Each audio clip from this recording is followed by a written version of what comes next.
Hey guys, so I'm making this video to help people who's looking to install the Android GCS Hey unit. I just want to document my experience. Hopefully it's a good reference for somebody who's going through the same installation.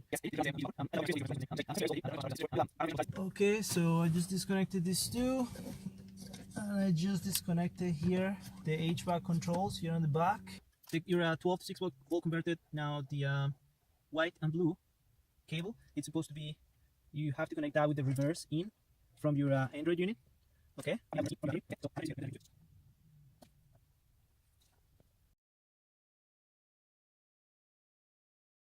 limited time, hurry and join the Idle everything seems to be working again.